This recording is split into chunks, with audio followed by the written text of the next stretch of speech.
Okay, this is tape 2, the Ray Lindwall history, tape 2. Ray, we got up to the period just before World War II, 1939. What did you do then? You finished school in 39, and then what? You finished school in 39. Went to work. Went to work. What did you do? I was working as a clerk with Commercial Steels and Forge Company. Right. Where was that? At just down from Redfern, New South Wales. What sort of work was it? Oh, it was in a planner's office. We used to make airplane parts, and well, it turned out fuses for the bombs and airplane parts, and they shifted from Redfern out to Lidcombe, and it turned into a full wartime plant. So you were with that firm until you went into the army, I suppose. Well, when I was working with him, I wasn't allowed to go into the army because it was a reserved industry. And when the war got serious, they let me go into the army. Right. And then I went in. That was 1940. When was that? 1942. 42. Yes. Tell me about that. Well, I just went into the army. And who were you with? What group? Well, I finished up in Fortress Sigs, Akak on Fortress Sigs. When we went away to New Guinea, that was what we joined the 19th LFC as the Akak on Fortress Sigs company. And we did a couple of years up in the islands. What age were you when you went into the army? 42, was it? About 20. And how long? Where did you do your training? North From the Head. moment you went into the army, what happened? Well, they put me over to North Head to do my ordinary training, and I then went to a test to see what they'd put me as, and I passed the test very high, and 98%, and they gave me put me into the signals. And I thought I'd be a clever fella, like they thought I should get cipher because I was 98% of the pass, and they put me into linesman, climbing up and down poles. So the test didn't make any difference. I still did the hard work. And I went in as a private, got to the rank of corporal, came back to private when I got out of the army. Of course, when we were up in the islands, there was no promotions in the signals, and that's why I didn't get promoted. That's one of the reasons. But we were only a forward unit. There was only 10 of us in our unit, and we were mostly forward. And I was in charge, corporal. So it wasn't much opportunity for promotion because we were winning the war then. After a while, we were losing the war when we got there, but... When did you arrive?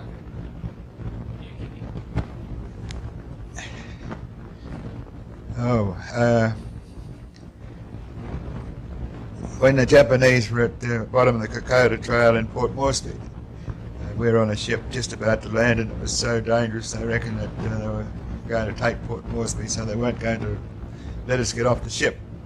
But then they let us off the ship, and we camped on our palliasses in the grass, long grass, about 5 miles out of Moresby and about 3 miles from the Japanese, which was very frightening. And I was on picket duty. And the first night I was on picket duty, when the Japs were about 3 miles away, I saw them all coming at me, all the torches. I know it's silly to think they had torches, and hundreds of thousands of torches coming at me. So I didn't know what to do. If I fired, they'd kill me, and they'd kill the other chaps that were in the group. So I didn't fire, I just waited. And it turned out they weren't Japanese, they were fireflies. That was my first attempt. The first time I ever seen a firefly. I was very pleased to see them. I thought they were Japanese. 2 years later, we were further up on the Emery Island, way up near the Admiralty Islands, and war was much better in our favour then, and the Japanese were flying past in boats trying to get back somewhere, and a new group come onto our island, a New Zealand group, and they started to fire rifle shots at the boats going past, which they thought were boats with torches on. And I just said to them, "Oh, don't be silly chaps." I said, "They're only fireflies." With all my experience of 2 years, I knew what a firefly was, but they didn't. They were new up in the islands, and they thought they were the Japanese boats, but I fixed them up. And we came home. You came home early, did you? Hmm? You came home early. No, I came home late. I came home after the war finished. Yes. I think the war finished in August, and I came home in October. And Arthur Morris must have come home later. Yes. But I came home just before the cricket season started. And I had special leave because I had a lot of leave due to me, so I had special leave. And my unit went down to Victoria, and I stayed in for my leave in Sydney. And when I finished the leave and came back, I wasn't allowed to rejoin my unit in Victoria because no one's allowed out to go to another state. And they put me in a staging camp, and next day I was put on a 2 years draft to Japan. And it was Friday, and I had to leave on Monday, and no leave. So I took leave and arranged a compassionate transfer. I didn't have enough points to get out of the army because I had 124 points, and to get out of the army you had to have 125. And I didn't get out, but I managed to get a compassionate transfer from the unit going to Japan for 2 years, which was after the war, and would have upset my cricket a little bit, so I was lucky enough to get the transfer. Taking a big slug out of it, wasn't it? Yes, would have been 2 years without any cricket. You never know where you would have been. No, that's right. You played some cricket. You didn't play a Shield game until your first Shield game was after the war, but you played, what did you play from that period between the outbreak of war in '39 when you left school, and you went to, you actually went away to New Guinea? Yeah, well, before the Japanese, they came in the war on the 8th of December in Australia. We had played a cricket match against Queensland in October or November against Queensland, which wasn't a Sheffield Shield. They didn't call it Sheffield Shield. It was for war bonds. It was in Brisbane in 1941. And then we were getting picked to go, the team was getting picked to go to South Australia and Victoria, and then the Japanese came into the war and stopped all the cricket.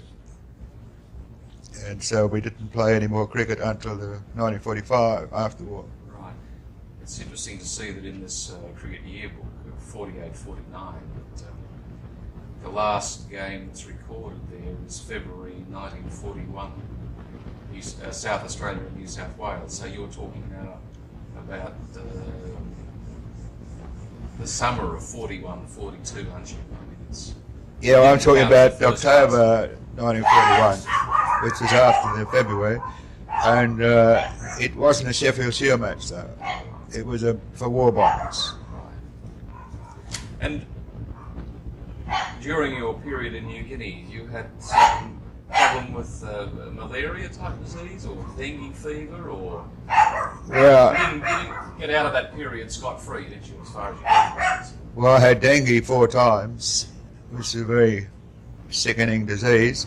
You think you're going to die, you get a 4 days fever, and it takes a little bit while, but 4 days are very serious, and I had that 4 times in the 2 or 3 years, 2 years I was up there, and I had malaria. I thought I had malaria about 3 or 4 times, which wasn't as bad as the dengue, and I had tonsillitis. I went to hospital with tonsillitis, and they couldn't take the tonsils out because the hospital wasn't it was a field hospital. It wasn't advanced enough to take the tonsils out, so I didn't get them out. I got them out in 2 years later, 1947-48. Before I toured England in 1948, I got the tonsils out then. And I started to drink then, and my weight went on, so I blamed the tonsils. Yes, I listened there. And what other sorts of sport did you manage to squeeze in during your time in the army? Well, in the army we played cricket and football. In New Guinea, not very much cricket, not very advanced cricket. We only picked up matches against each other, but it wasn't serious. But we played serious football. The football was more important to soldiers than the cricket, and I played football up there, which was very hard in the heat, over 100 degrees, and we enjoyed it. And we didn't play all that much. That was only when we had spare time doing nothing serious. We had to leave or something like that. We played football and cricket. I think you'd find it wherever you get the army chaps, they'll play football and cricket anywhere. Did you get to play any baseball at all? Because there were Americans on that part of the time. Well, I played softball. As Arthur Morris mentioned, we played a softball game up there, and we played softball against the Yanks when I was up there, but they were a bit too good for us. I was picked in a baseball side. Australia played the Yanks. I was picked in it as a reserve, so I didn't get a game. But that would have been an honour. I have never played baseball, and I was picked as a reserve on my reputation at softball. But as I say, I didn't get a game, and the Yanks beat us 13-0. They had a very good side. They had all their stars. And they flew them in from this match I was supposed to play in. They flew them in from all over the islands because the Australian team had beaten them a couple of weeks beforehand. They weren't going to get beaten the second time. They flew the stars in. They were very great players. DiMaggio and a few other stars were there. Where was that? I think that was it. Madang. Yes, it was one of those places, but I don't know which one it was. I think it was probably Lae. I'm not sure. Buna, Lae, or it wasn't Finchhaven. It would have been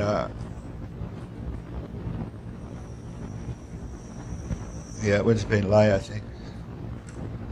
When the war finished, when did you return to Australia, and how did you come back? Well, we're at Emeroo Island, which is only a little island, and we were associated with the Americans. We had only 10 of us there, and with another group of Army ACAC people, and we found it hard to get back because there's no transport. No planes were coming Australian planes weren't coming in to pick us up. And so we were left there for a couple of months waiting to get a plane back. And I just came back by myself to Bougainville and stayed there for about 2 or 3 days. And had my first drink there. Because when I got there, a friend of mine was there, Doug McRitchie, who I knew very well. He was a great footballer, and we played football up in the islands together. And he said, "Have you got any beer on your paybook?" I said, "I don't know, I don't drink." And he said, "Good, give us your paybook." And he took my paybook and he got 120 bottles, because I hadn't had a drink for all the time I was up there. And I think it was 2 or 3 bottles a week they allowed. So they bought all the beer and they drank it all, and I didn't have any. Right towards the end, they insisted I have a drink because I gave them the beer for nothing. I didn't charge them for it, and which was at a going rate of about a shilling a bottle. I should have got a lot of money. And they made me drink a beer, and I went to bed. I had 3 beers and went to bed. The first time I've had a drink. And that night, the volcano went up and threw everyone out of bed, and there was panic because the lava was coming down the mountainside, and it was only just a little way away. But I was thrown out of bed, and seeing I had a drink, I thought it was through the beer that I was thrown out of bed, and I got back into bed. I was the only one in bed, all the others were panicking outside. And they said to me when I woke up next day, "Where have you been?" I said, "I've been asleep." They said, "You must be brave." And I thought it was the beer, so I didn't know I was brave through I didn't take, through the lava coming down the mountain. Anyhow, it stopped and it didn't blow up properly. When did you come back to Australia? Well, that was about the same time, and I got a plane a couple of days later. Flew I don't think we did. I don't know. We had one trip back by ship, so I think that was it. Yes, when I went on leave from the islands, I flew Christmas Day, but then we came back by a ship. I forget the name of the ship, but it was one of our coastal. You got back into here? We got back to Sydney. Time for you to get some practice with what to play. Did you play with St George? Oh yes, I played. It was about sometime. I think the first state match was about October, and it was just a couple of weeks before that I got back home. I just had one match, I think, and then got in the stateside to go to. So you were picked Queensland to go straight into that first Shield match, which was 45 in Brisbane, November 1945. November. Yeah. What can you remember about that match? Nothing at the moment. If you tell me what happened, I'll tell you what happened. Well, New South Wales batted first. Sid Barnes made 200. Yes, I remember that, and I batted with him at the end. You were not out 12. Total of 338, and there were people in the side like Bill Alley, who opened, Crossan, Donaldson, Saggers, Maroney, O'Brien, Woolmer, Walmsley, Toshak. Yes, I remember the match now.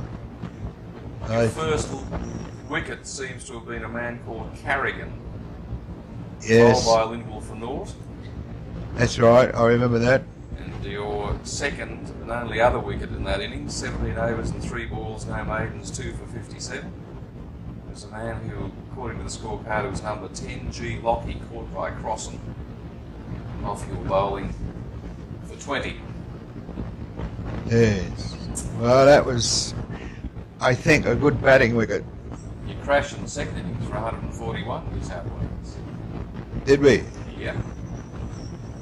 Top scorer was Barnes again, 25. Colin McCool took 6 for 36. You made 4. And Queensland won the match by 4 wickets because they made 270 for 6 wickets in the second innings. You got Cook out for 2. It was your only wicket, 1 for 40 off 10 overs.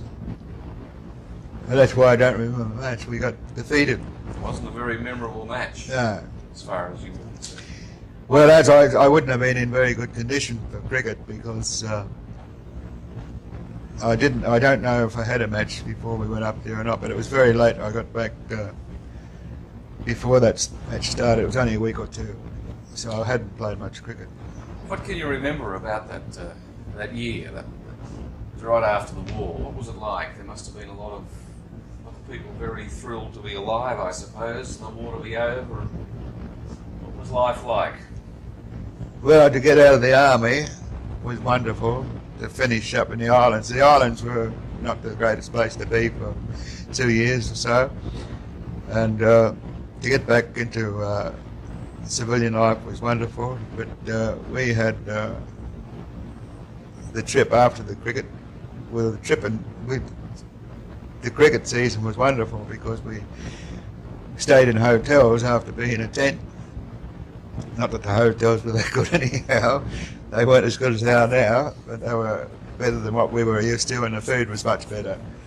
And it was wonderful to travel around Australia, places I'd never been before in my life, and it started something for me that I have been doing ever since, travelling, playing cricket. And it's a wonderful life. I remember that year, the cricket, I got 100. That's what I remember, being a batsman. Tell me about that. Well, I got 100 against Queensland. 134 not out, I think it was. I know it was. And I was thrilled.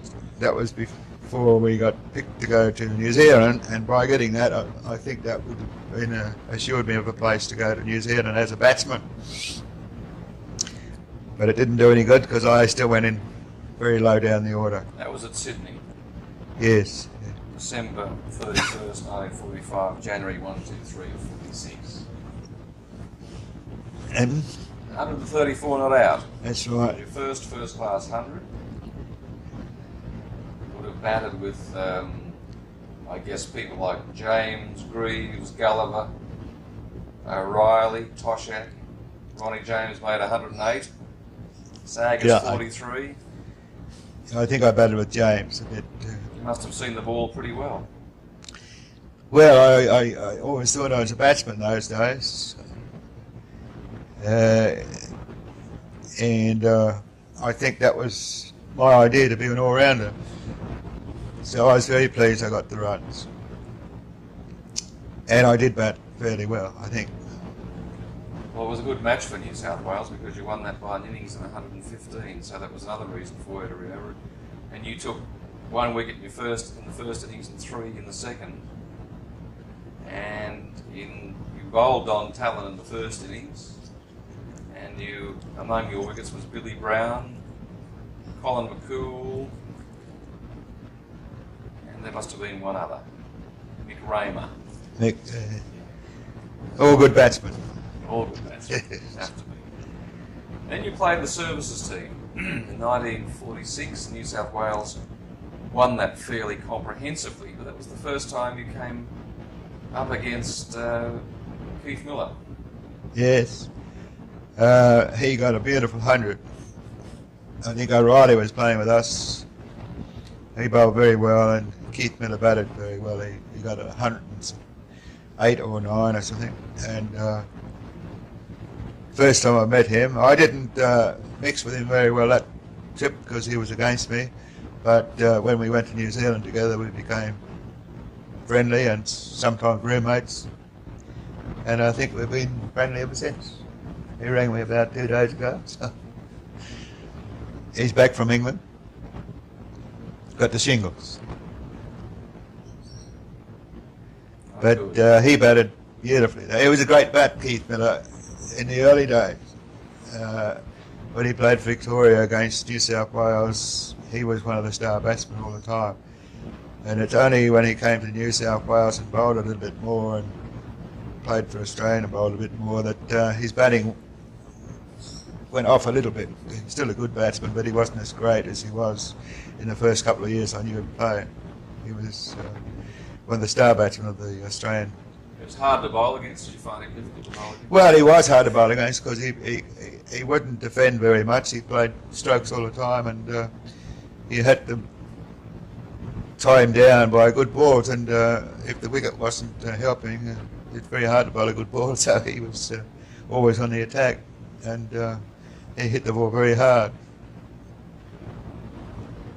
But I didn't bowl against him. He came to play with us then, so It helped a bit, did it? Have him on your side rather than against him. But his batting went off then.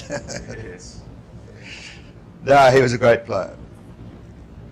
And right, that match against the services side also saw you playing against a man called Carmody, whose field, or they called it the Carmody field, was some say was first employed especially for you. Was that so? I mean, was that by design or was that by accident? Well, he was against us. He employed the field for his side. Oh, right. Oh, sorry. Yeah. He played with us. No. Carmody was playing with the services side. DK Carmody, bowled by Toshak, 14, Stump Saggers, bowled O'Reilly, but... I know, he played for New South South Wales. The Carmody field, wasn't it? Yeah, he played for New South Wales. But then he went to Perth, and I don't know where he started at Carmody field. I think he might have started that in Perth. So whenever you employed sort of 5 slips, 2 gullies and a couple of leg slips, it was called a Carmody field. And you only had one. I think it was those days, yes, but I don't think he was with us. I think he was against us then. Right. He played for New South Wales and he went to Western Australia.